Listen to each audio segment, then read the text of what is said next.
Yan guys. I-prito muna natin yung ating chicken para medyo maluto siya ng konti at maalis po yung kanya pong bloody. Wait lang po natin siya na mag-brown at maluto ng konti. Yan. Bago po natin siya tuluyang lutuin guys.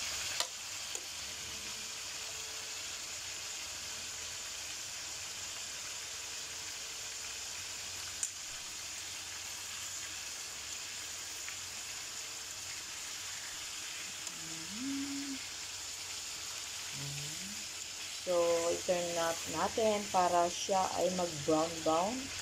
So, still lutuin natin siya guys. So guys, welcome back to our channel. Ito yung ating pansahog ngayon. Meron tayo ditong garlic, meron tayong onion, meron tayo ditong carrots, at meron tayo ditong evaporated milk, at meron tayo ditong pineapple slice with the syrups. And the same time, dito po yung gagamitin natin sa ating pong lulutuin for today.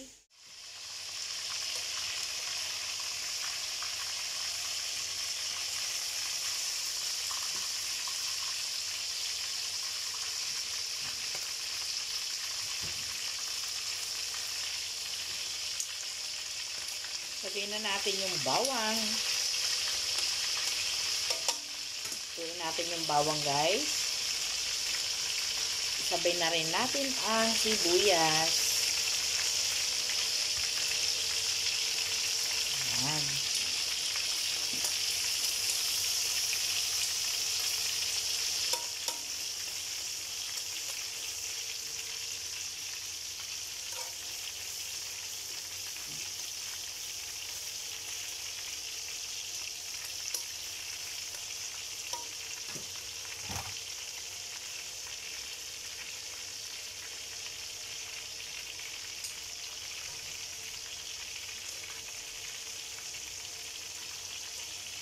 Ito na yung ating chicken.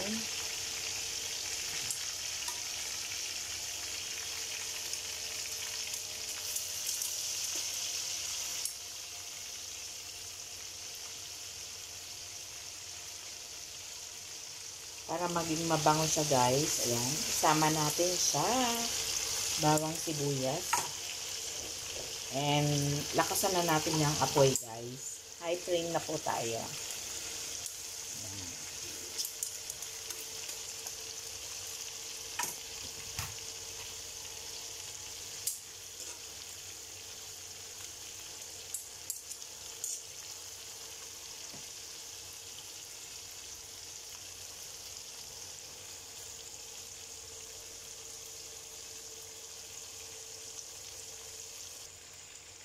So, yan guys, habang niluluto natin, piniprito natin, pwede na natin ilagay yung ating pineapple juice guys.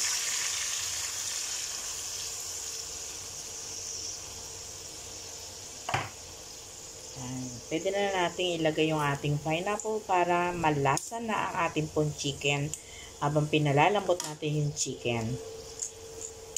Yan. So, may idea na kayo guys kung ano yung lulutuin natin for today? Good. Ayan. Pakuluan lang po natin siya guys. Ayan. Hintayin lang natin na maluto siya sa kanyang sariling mantika. And also sa pineapple juice guys. Para lumasa po yung ating pineapple sa ating pong manok. Sa ating meat. So, yan po yung gagawin natin guys.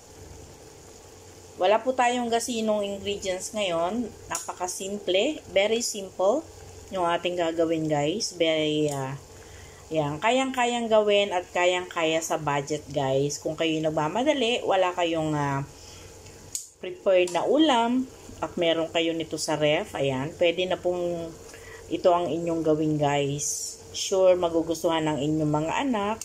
Lalo na ng mga kids. Kasi malasa po yung pineapple. Medyo matamis siya, guys. So, magugustuhan niya ng ating mga kids.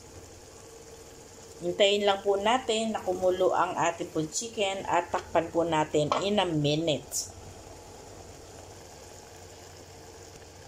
So, ayan na guys. Medyo luto-luto na yung ating chicken. Pero pakuluan pa po natin siya guys. Ayan, para masipsip niya yung lasa ng pineapple juice guys. Ayan. So, ayan. Nagkonti na lang yung ating juice. And the same time, ayan, lalagay na po natin yung ating pong carrots. Ayan guys. Atin lang pong ikalat para maluto yung ating carrots guys. Ayan, di ba? Ang gandang tingnan. Yan lang po yung ating isasahog for today. Ayan, hindi po natin lalagyan siya ng patatas, kundi carrots and pineapple juice and pineapple mismo guys. Yan. Lalagyan natin siya ng pineapple. Ito, oh. Maya-maya, guys, pag medyo luto na siya. So, yan. Tingnan lang po natin. Ayan. Maya-maya, ayan, titimplahan na po natin siya, guys, ng pampalasa.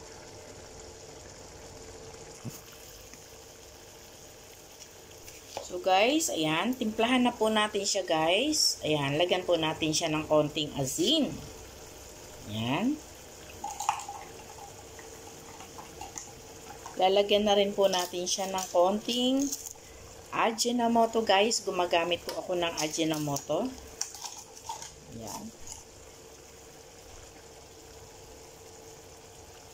At syempre, lalagyan po natin siya ng paminta.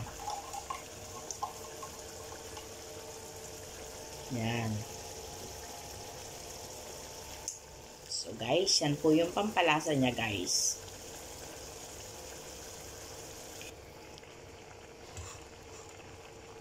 So, ayan guys. At lalagay na po natin yung atin pong i-buff.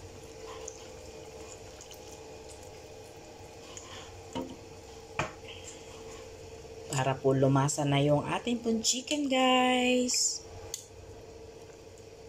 Ayan.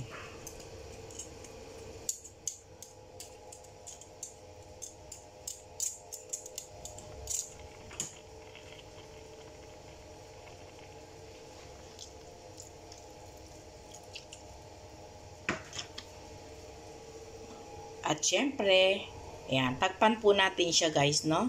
Ayan, hayaan lang po natin na siya ay matuyo ng konti.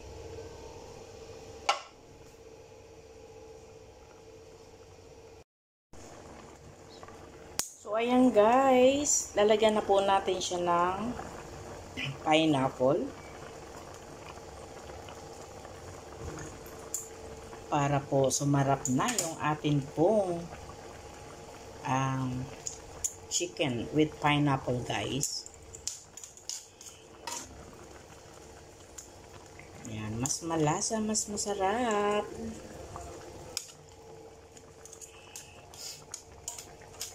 Anuhin lang po natin siya guys. Tuyuin lang natin ng konti guys, no? Ayan. At ito na po yung atin pong chicken with pineapples.